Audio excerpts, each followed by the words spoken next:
Hello, a very good morning my dear students. हम लोग कर रहे थे हमारा अकाउंटेंसी का चैप्टर नंबर 2। हमारे चैप्टर का नाम था reconstitution of partnership firm admission, यानी कि एडमिशन के अंदर कल हमने पढ़ा था एडमिशन होता क्या है। जब कोई भी पार्टनर क्या हो स्टूडेंट्स, हमारे फर्म में एंटर हो, आए। ठीक है, हमने पढ़ा बेसिकली अगर किसी पार्टनर की डेथ हो जाए, किसी कोई रिटायरमेंट ले रहा है, ठीक है, या फिर कोई वॉलेंट्री छोड़ के जा रहा है, तो ये सारी चीजों की वजह से हमारे पार्टनर्स की प्रॉफिट शेयरिंग रेशियो क्या होती है स्टूडेंट, चेंज होती रहती है। और उसी का एक कारण है एडमिशन। तो हम लोग एडमिशन के बारे में पढ़ रहे थे। हमने कल देखा था कि एडमिशन के अंदर एक बहुत इंपॉर्टेंट टॉपिक है गुडविल का। तो हम गुडविल समझ रहे थे। कल हमने गुडविल करी थी वेटेड एवरेज प्रॉफिट मेथड की, सॉरी, एवरेज प्रॉफिट मेथड की हमने कल गुडविल करी थी। आज हम समझेंगे कि वेटेड एवरेज प्रॉफिट मेथड कैसे कैलकुलेट होता है और कैसे वर्क करता है। पर सबसे पहले हम आज हमारे एवरेज प्रॉफिट मेथड के क्या करेंगे, कुछ क्वेश्चंस करेंगे। क्यों? क्योंकि वो तब तक समझ नहीं आएंगे स्टूडेंट्स आपको जब तक आप प्रैक्टिकली उनको अटेम्प्ट नहीं करोगे। तो आप लोग क्या कीजिए, आप लोग अपने अपनी बुक्स ओपन कीजिए, जो भी बुक आप कंटिन्यू कर रहे हो सीबीएसई बोर्ड के अकॉर्डिंग, और उस बुक में से जो भी आपके गुडविल के एवरेज प्रॉफिट के क्वेश्चंस बन रहे हैं, उन क्वेश्चंस को अटेम्प्ट करके देखिए कि कौन सा क्वेश्चन आपसे सोल्व हो रहा है और कौन सा क्वेश्चन सोल्व नहीं हो रहा है, उन एडजस्टमेंट्स के अकॉर्डिंग। ओके, आज हम हमारा स्टार्ट करते हैं फर्स्ट क्वेश्चन से जो हमने लिए हैं। देखिए ये क्या कहता है, A and B are partner sharing P and profit and loss 3:2, यानी कि 3:2 में शेयर कर रहे हैं। वो एग्री हो जाते हैं कि सी एक नया पार्टनर क्या करेगा, एंटर करेगा 1/3 शेयर के लिए। ठीक है स्टूडेंट्स, अब देखो एडमिशन की बात आ गई। ये कहते हैं फॉर द पर्पस, क्या पर्पस है उसका, गुडविल, यानी कि वो ऐड हो रहा है सिर्फ और सिर्फ गुडविल के लिए। भी वैल्यूड एट 2 years परचेज, यानी कि 2 साल की ईयर परचेज के अकॉर्डिंग ही काम करेगा। ये कहता है of the average profit for last 4 years, but average profit की बात करेगा, वो क्या कहते हैं, वो कितने साल का है, लास्ट 4 years का है। ठीक है, नेक्स्ट आपको बोलता है ईयर एंडेड ऑन 31 मार्च 2014 50,000 का प्रॉफिट हुआ। फिर 2015 को 1,20,000 का प्रॉफिट हुआ। फिर 2016 को 1,80,000 का प्रॉफिट हुआ। 2017 को हमारा 70,000 का लॉस हुआ। यहाँ पे प्रॉफिट नहीं हुआ, यहाँ पे लॉस हुआ। अब ये तो अगर सिंपल टर्म्स में दी होती तो हम कैलकुलेट करके निकाल देते, प्रॉफिट्स को ऐड कर देते और हमारा लॉस को माइनस कर देते। बट इसने दे दी कुछ स्पेशल एडजस्टमेंट्स। एडजस्टमेंट पढ़ते हैं। पहले क्या बोलता है, on 1 April 2016 a motor bike costing 50,000 was purchased and debited to traveling expense account। अब ये समझो, मोटर बाइक परचेज कर रहे हो, है ना, तो वो कहाँ जाती है, कोई चीज अगर हम परचेज करेंगे तो हमारी बैलेंस शीट में एसेट साइड में जाएगी, वो हमारी क्या एसेट है। बट इसने क्या कर दिया, इसने उसको डेबिट कर दिया। किस में डेबिट कर दिया स्टूडेंट, ट्रैवलिंग एक्सपेंसेस में डेबिट कर दिया, हमारा trading and profit and loss account, sorry trading account में। ये कहता है विच वर डेप्रिसिएशन चार्ज, फिर इसके ऊपर डेप्रिसिएशन चार्ज कर दिया। तो जब देखो, जब हमारे पास एसेट थी, है ना, आनी तो वो एसेट में थी, प्रॉफिट उसने इंक्रीज करना था, बट उसने क्या किया, लॉस में लिख दिया, प्रॉफिट को डिक्रीज कर दिया। तो हमें प्रॉफिट को क्या करना पड़ेगा, वापस से इंक्रीज करना पड़ेगा। तो इस ट्रांजेक्शन को क्या करना पड़ेगा, ऐड करना पड़ेगा। देखते हैं चलो ट्रांजेक्शन कौन कौन सा ईयर दिया। देखो सबसे पहले 2014, 2015, 16 और 17, है ना। यहाँ पे लिखो profit and loss, profit and loss. देखो 2014 में क्या हुआ था, प्रॉफिट हुआ था कितने का, 50,000 का। 15 में क्या हुआ था, 1,20,000 का प्रॉफिट हुआ था। यहाँ पे प्रॉफिट हुआ था 180,000 का, 1,80,000 का। यहाँ पे होता है लॉस 70,000 का। जब भी आप लॉस लिखोगे, लॉस को लिखना ब्रैकेट में, ओके, या तो उसके आगे माइनस लगाओ या उसको ब्रैकेट में राइट डाउन करो। ये हो गया। अब एडजस्टमेंट देखते हैं। देखो स्टूडेंट, एडजस्टमेंट ध्यान से समझो। कब दिया, 1 अप्रैल 2016। अब यहाँ पे बच्चे गलती क्या करते हैं, वो लोग देखते हैं ईयर 2016, यहाँ पे लिख देंगे, बट यहाँ नहीं आएगी स्टूडेंट, यहाँ पे नहीं आएगी। क्यों नहीं आएगी, मैंने आपको पहले भी समझाया है, हमारा फाइनेंशियल ईयर यानी कि अकाउंटिंग ईयर 1 अप्रैल टू 31 मार्च, यानी कि इसका जो अकाउंटिंग ईयर रहा होगा वो कौन सा होगा, 1 अप्रैल 2016 टू 31 मार्च 2017 तक। यानी कि ये अब 2017 में कैलकुलेट होगी, 16 में कैलकुलेट नहीं होगी। 16 में कैलकुलेट कब होती, 16 में कैलकुलेट होती अगर यहाँ पे अप्रैल की जगह अगर वो मार्च रहता ना तो भी वो 16 में लिखी जाती है, बट अब ये एडजस्टमेंट होगी 2017 में, सॉरी। ओके, तो हम स्टार्ट करते हैं। अब यहाँ पे क्या आ जाएगा, यहाँ पे आ जाएगा ऐड, ऐड करेंगे हम। क्या था ये हमारे, ये थी हमारी कैपिटल एक्सपेंडिचर, कैपिटल एक्सपेंडिचर थी ये हमारी, बट इसने क्या किया, इसने चार्ज कर दिया, charge to revenue expenditure, expenditure है ना। कितना था हमारे पास, 50,000, यहाँ पे कर दो फिर 50,000 ऐड का। आगे बोलता है हमें डेप्रिसिएशन की बात कर रहा है। अब मैंने कल भी बताया था इनवर्स रिलेशनशिप होता है, अगर हमारी मेन थ्योरम ऐड हो रही है, मेन ट्रांजैक्शन ऐड हो रही है तो हम डेप्रिसिएशन को क्या करेंगे, माइनस करेंगे, लेस करेंगे। डेप्रिसिएशन कितना बोला इसने, इसने बोला 20,000 पर एनम, तो निकाल लो।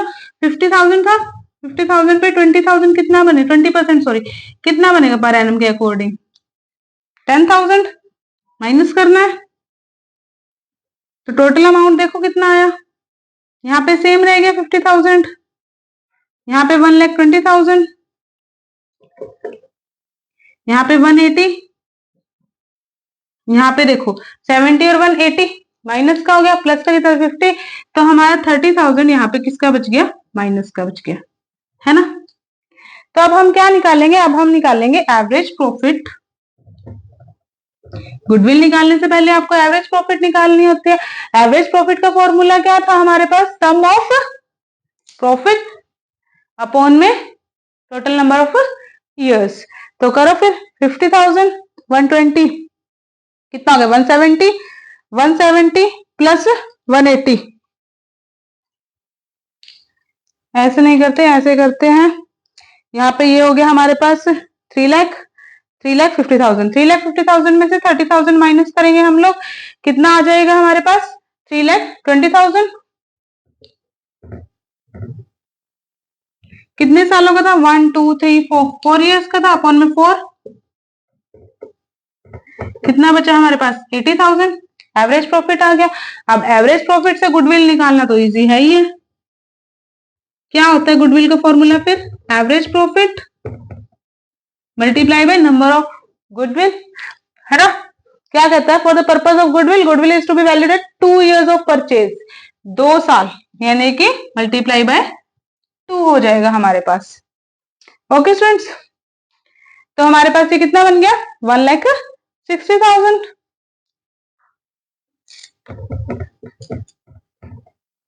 इसकी क्या आ गई हमारे पास, गुडविल आ गई, जिसकी 2 साल की वैल्यू उसकी।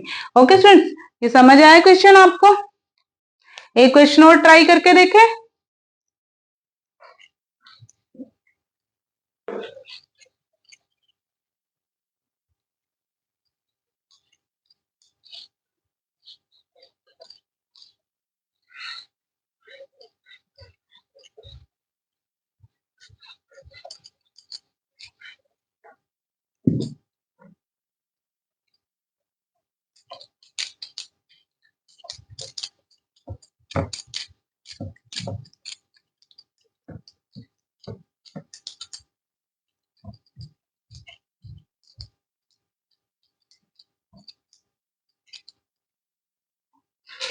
हाँ जी स्टूडेंट्स, तो हम लोग सेकेंड क्वेश्चन करते हैं।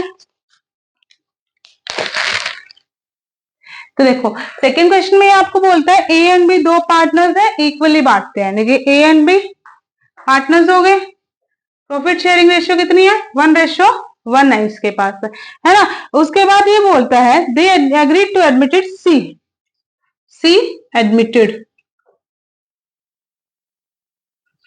सी एडमिट हो गया, सी आ गया उसके पास, ठीक है। ये भी क्या करेगा, ये भी इक्वली ही देगा, यानी कि ये भी 1 ही लेगा। न्यू रेशियो क्या रहेगी, 1:1:1। आगे बोलता है, ये कहता है for this purpose goodwill is to be valued at 150% of the average profit, 150% of the average profit. किसकी वैल्यूएशन है ये? गुडविल की वैल्यूएशन है। ओके स्टूडेंट्स, आगे क्या बोलता है? आगे बोल रहा है आपको यहाँ पे, ये कहता है average profit of last 5 years. Average profit कितने सालों का है? 5 इयर्स का, यानी कि 5 सालों का है हमारे पास। ये बोलता है एवरेज प्रॉफिट में कब कब का दिया इसने? 2015, ईयर एंडेड ऑफ 2015। डायरेक्ट लिख रही हूँ, आप समझ लेना 31 मार्च ही है वो। 2015, 2016, 17, 18 और 19। 15 में ये कहता है प्रॉफिट हुआ 40,000 का। 16 में कहता है फिर प्रॉफिट हुआ 60,000 का। 17 में 1 लाख का प्रॉफिट हुआ। 18 में 20,000 का लॉस हुआ और 19 में 1,50,000 का फिर से प्रॉफिट हो गया। ओके स्टूडेंट्स, अब ये बोलते हैं कुछ एडजस्टमेंट, ऑब्जर्वेशंस। क्या क्या एडजस्टमेंट है? फर्स्ट ये बोलता है आपको ड्यूरिंग द ईयर एंडेड 31 मार्च 2016। कब की बात की? 31 मार्च 2016। जब 31 मार्च 2016 समझ लो ये एडजस्टमेंट कहां जाएगी? 2017 में जाएगी। क्या एडजस्टमेंट है? ये कहते हैं an asset of the original cost. Asset की ओरिजिनल कॉस्ट क्या थी? यहाँ पे थी 2 लाख रुपीज। बुक वैल्यू क्या थी उसकी? बुक वैल्यू थी 1,50,000, यानी कि डेप्रिशिएट होते होते होते होते 2 लाख से 1,50,000 पे आ गई वो, यानी कि 50,000 रुपए उसकी वैल्यू घट गई। ये कहते हैं सोल्ड, उसको बेच दिया गया। कितने अमाउंट पे? 1,24,000 पे जब उसको बेचा गया। तो यहीं से आइडिया लगाओ, बुक वैल्यू 150 की थी, यहाँ पे सोल्ड 124 में हुआ, तो क्या है यहाँ पे? लॉस है। क्या है? लॉस है। सेकेंड एडजस्टमेंट बोलता है ऑन 1 अप्रैल 2017। ये देखो 1 अप्रैल 2017, यानी कि एडजस्टमेंट कहाँ होगी? एडजस्टमेंट होगी 2017 में। ठीक है,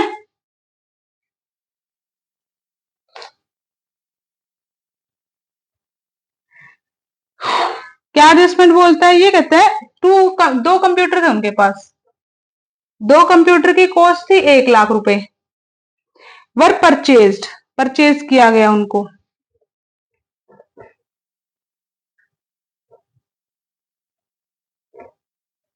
परचेज कर दिया गया, बट उसके बाद ना स्टूडेंट उसको रोंगली डेबिटेड कर दिया गया। वर रोंगली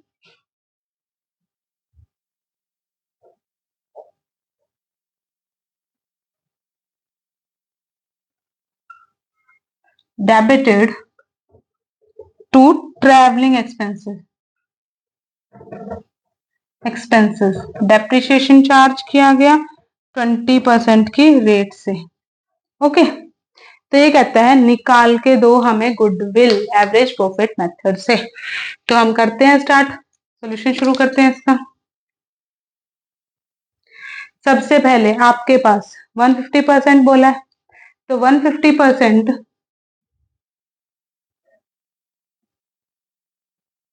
तो हम इसको 1.5 ईयर्स लिख सकते हैं। गुडविल को कितने साल वैलिडेट थी? 1.5 ईयर वैलिडेट थी, है ना? क्योंकि यही होता है आई थिंक। तो 150 का 150% करोगे तो 150% अपॉन में 100 हो जाता है, तो क्या है 1.5 ईयर्स की बात आ गई। जब हम यहाँ पे कैलकुलेट करते हैं गुडविल, कैलकुलेशन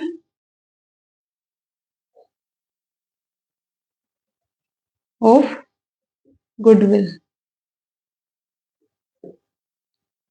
कौन कौन सी ईयर की है? 2015, 16, 17, 18 और 2019। ओके स्टूडेंट्स,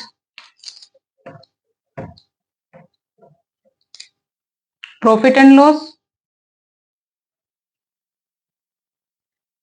2015 का कितना है? प्रॉफिट है 40,000 का। 16 का क्या है? 60,000 profit, 1 lakh profit, 20,000 loss. Last question में बताया था लॉस को ब्रैकेट में बंद करो। यहाँ पे 1,50,000 इसका फिर से क्या आ गया? प्रॉफिट आ गया। यहाँ पे आपने अगर एक चीज देखी हो, मैंने आपको पजल करने के लिए बोला था, क्या बोला था कि 31 मार्च 2016 आ गया तो 2017 में ले जाओगे। अब मेरे को एक बात बताओ स्टूडेंट्स, डेट तो देखो 31 मार्च, फाइनेंशियल ईयर खत्म थोड़ी हुआ है, लास्ट डे है फाइनेंशियल ईयर का, खत्म नहीं हुआ। अगर वो यहाँ पे 1 अप्रैल लिख देता है ना, तब आप 2017 में जाते, अब नहीं जाओगे। ध्यान रखना, ये चीज मैंने आपको पजल करने के लिए बोली थी, देखते हैं कि आप कितना समझ रहे हो या कितना नहीं, उस अकॉर्डिंग बोली थी। ओके स्टूडेंट्स, तो ये एडजस्टमेंट जाएगी कहाँ, आपकी 2016 में ही जाएगी। ओके, तो हम करते हैं, तो हम क्या करें, फर्स्ट एडजस्टमेंट ये बोल रहा है 31 ऑफ मार्च 2016 की हमारी यहाँ पे कॉस्ट कितनी आएगी, 2 लाख थी, बुक वैल्यू क्या थी 1,50,000, सोल्ड की 124 में। तो यहाँ पे क्या आया, उसका लॉस आया, है ना। वो कैसा लॉस है, देखो अब हर साल थोड़ी हम क्या करें, अपने एसेट को वो करते हैं, सेल करते हैं, परचेज करते हैं। हर साल तो सेल नहीं करते ना आप लोग, जब मजबूरी होती है या कुछ होता है तभी सेल करते हो। तो ये क्या है, ये है आपका एबनॉर्मल लॉस। कौन सा लॉस है, एबनॉर्मल लॉस।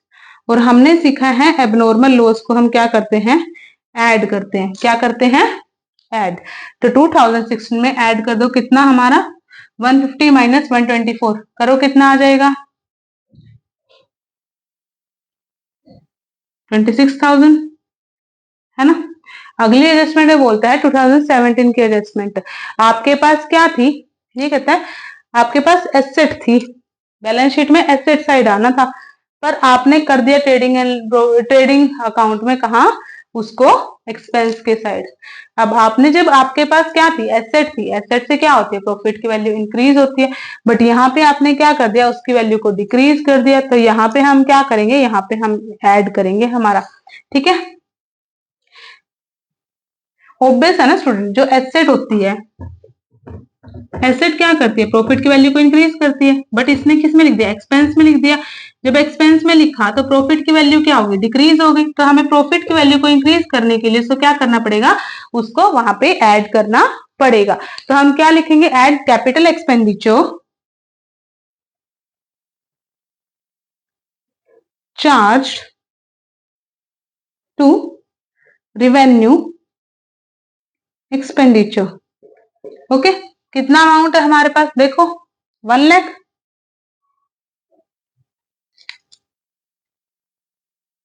टू 2017 में डाला है ना, ठीक डाला है जी।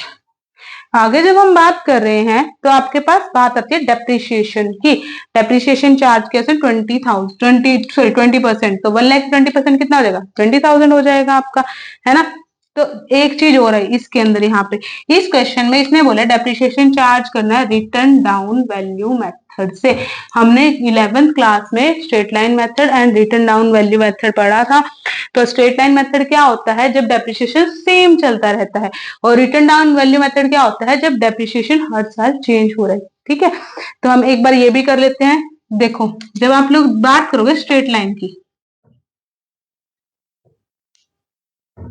स्ट्रेट लाइन मेथड में क्या होता है, अगर 1 लाख है, 1 लाख के ऊपर 20% चार्ज करना है, तो हर साल ना स्टूडेंट 1 लाख के ऊपर ही 20% चार्ज होगा, यानी कि हर साल 20,000 ही उसका क्या आएगा, डेप्रिसिएशन आएगा 2016, 15, 16, 17, 18, 19 सब में। बट अगर बात करें रिटर्न डाउन वैल्यू मेथड की, तो रिटर्न डाउन वैल्यू मेथड में जब फर्स्ट ईयर का 20,000 डेप्रिसिएशन आ गया, तो इस 20,000 को आप क्या करोगे, आप इस वैल्यू में से माइनस करोगे, तो कितनी आ जाएगी 80,000। अब इस 18,000 के ऊपर 20% क्या लगेगा स्टूडेंट, रिटर्न डेप्रिसिएशन लगेगा।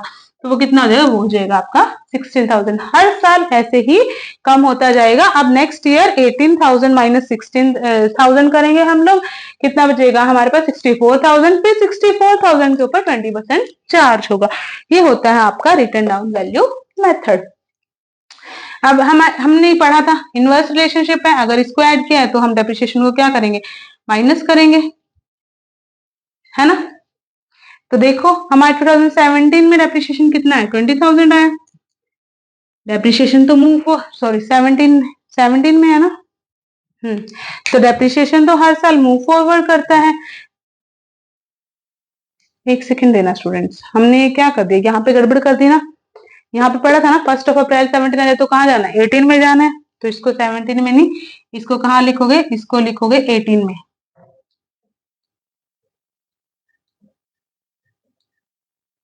ठीक है, नेक्स्ट ईयर का डेप्रिसिएशन कितना आ जाएगा, 16,000, जो हमने अभी निकाला ही था। ये आ गई हमारे पास वैल्यू। हमारी एडजस्टमेंट्स के बाद 40,000 सेम रही आपके पास। यहाँ पे कितनी होगी 86,000, 1 लाख। यहाँ पे कितनी होगी 1,20,000 में से 20,000 माइनस कर दो,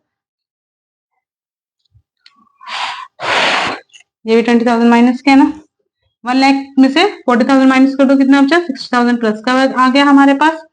1,50,000 के अंदर 60,000 हमारे माइनस कर दो, कितना बचेगा हमारा 1,34,000, क्योंकि डेप्रिसिएशन है।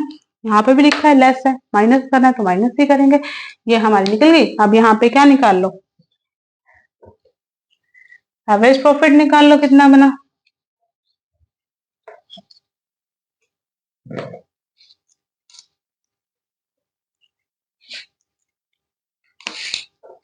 एवरेज प्रॉफिट निकालेंगे, सारी वैल्यूज को ऐड करो।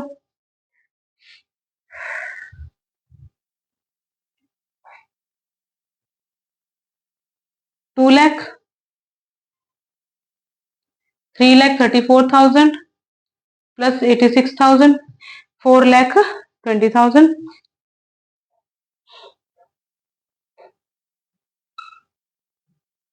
अपॉन में कितने ईयर्स है 1 2 3 4 5 ईयर्स है, 84,000 आ गया हमारे पास। ठीक है स्टूडेंट्स, ये एवरेज प्रॉफिट आ गया। इससे गुडविल निकालो। जब इससे गुडविल की वैल्यूएशन निकाल रहे हैं तो 84,000 मल्टीप्लाई बाय 1.5 ईयर, हमने यहाँ पे स्टार्टिंग में देख लिया था ना 1.5 ईयर्स, तो हमारी वैल्यू कितनी आ जाएगी 1,26,000। ये गुडविल की वैल्यू थी। ओके स्टूडेंट्स, यहाँ पे हमने 2 क्वेश्चन कर लिए किसके, एवरेज प्रॉफिट मेथड से। आप लोग और भी क्वेश्चन, जितने ज्यादा प्रैक्टिकल क्वेश्चन ट्राई करोगे स्टूडेंट्स उतना ही आपको अच्छे से समझ आएगा। अब हम वेटेड एवरेज प्रॉफिट मेथड कर लेते हैं, एक बार समझते हैं क्या होता है।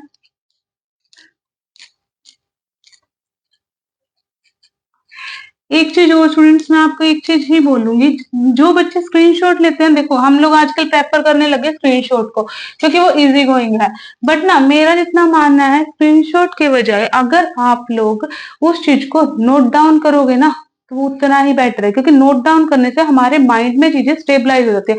अब मैं अपनी पर्सनल थिंग बताती हूँ, मैं क्या करती हूँ, मैं ना स्क्रीनशॉट ले लेती हूँ कि हाँ भाई पढ़ूंगी पढ़ूंगी पढ़ूंगी, बट वो पढ़ी ही नहीं जाती चीजें, वो ऐसे ही रखी रहती है फोन के अंदर। तो आपको क्या करना है, आपको रिटर्न में नोट्स बनाने हैं, क्योंकि जब आप लिखोगे ना तो वो चीज अपने आप आपके माइंड में धीरे धीरे करके सेटअप होने लग जाती है। ओके स्टूडेंट्स, अब हम वेटेड एवरेज प्रॉफिट मेथड कर लेते हैं।